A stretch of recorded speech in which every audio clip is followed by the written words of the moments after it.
So I just got done watching Bret Hart's interview, his recent one in Montreal, and I have to say, I appreciate the man's honesty. I appreciate his transparency. I appreciate how detailed his storytelling is when he's doing these interviews. And I've come to appreciate Bret's um, hatred for Goldberg and his hatred for Vince McMahon. And he's still talking about the past with Shawn Michaels and Triple H. I just think at this point it's hilarious to me, and it's pretty comical now. I was one of those people that used to think Bret was bitter. Bret, he needs to let go of the past. He needs to move on with his life. He needs to get past this. I was one of those, right? I was one of those that said Bret, he likes to hold grudges. He's bitter, he's resentful. Shoot. The more time has passed, and the more I think about what Bret Hart had to go through in his time in the WWF, and even what he went through in WCW, and what happened to him, of how his career ended, the politics that came about, the screw job and all that. It all starts to make sense to me why Bret would still hold a grudge. And he has every reason to hold a grudge against Triple H and Shawn Michaels and Vince McMahon and Goldberg. Now, for me, I don't care for Goldberg. I'm not a fan of Goldberg, never was. So him going in on Goldberg is always a W for me, right? Anytime Bret Hart goes after Goldberg, I'm popping for it, right? I'm all for it. I'm here for it. The stuff he said about Shawn Michaels and Vince, I think there was some truth to it. And with Triple H, I think he's spot on when it comes down to his in-ring work. A 4 out of 10 wrestler. I always thought Bret was right about that. Triple H as a wrestler has never truly been entertaining or a thrill to watch. An intense character nonetheless, always a good talker. But at the end of the day, to Bret Hart's knowledge, Triple H just did not match up well in the ring from a technical side. And Bret has every reason to feel the way he does. And like I said, I thought he's being too extra, he's being too bitter. But now I'm like, the more I listen to him talk, the more I understand. The more I understand where he's coming from. And then look, I'd be bitter too.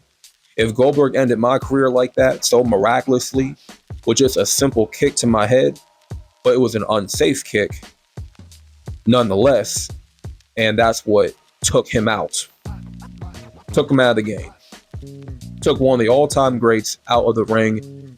A kick to the head that robbed us of Bret Hart versus Eddie Guerrero, Bret Hart versus Kurt Angle, Bret Hart versus Bret Hart versus Edge, Chris Jericho, Rob Van Dam, Rey Mysterio.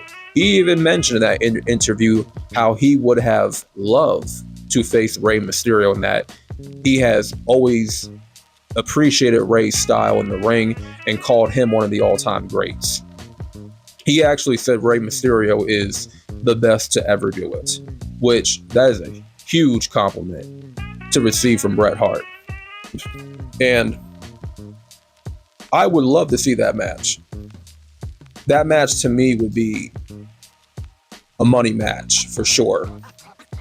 But for some reason in WCW, it just never materialized. And that's a damn shame. And it's unfortunate that Bret's career got cut short. But during this interview, I was laughing very hard.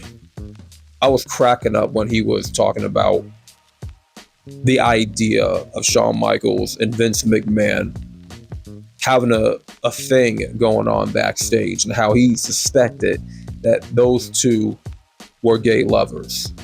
Just the way him detailing the whole situation backstage at the time, him telling the story, it's hilarious. I recommend you go back and watch it. It was a very hilarious interview.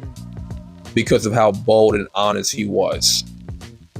Bret's probably going to be the only wrestler to tell it like it is. No sugarcoat, no, no bullshit, no nonsense, just right to the point.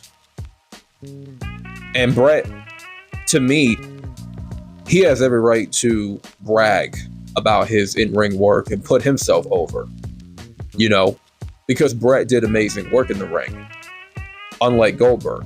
Goldberg is a mark for himself and has a huge ego and is very, very prideful.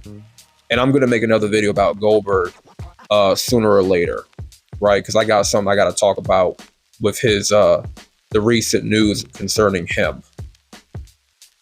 But with Bret Hart, man, he was the best in the ring. He made everything look real. He made it look like a wrestling match. There was no fancy stuff. Everything was a no-nonsense approach to his art, right? He did it like an art form, how it's supposed to be. He gave criticism to Sheamus, which I don't think it was to bury Sheamus. I think he gave Sheamus constructive criticism on his working punches, which, hey, if you're getting constructive criticism from Bret Hart, then you should take that serious, and that you should be lucky to get that type of constructive criticism, because that means he wants to see you do better in the ring, right? I wouldn't even take that to heart, But overall, it was a great interview, and Bret is a great storyteller. You know what I'm saying? I've always been a fan of Bret Hart's work. Always. I will have to admit, I thought he was being bitter, in which I'm wrong, because, he has every right to feel the way he feels based off the past. And look, at this point, Bret can just tell all the truth that he needs to tell. And I have no problem with him exposing Triple H at this point, because at the end of the day, Triple H right now is effing up.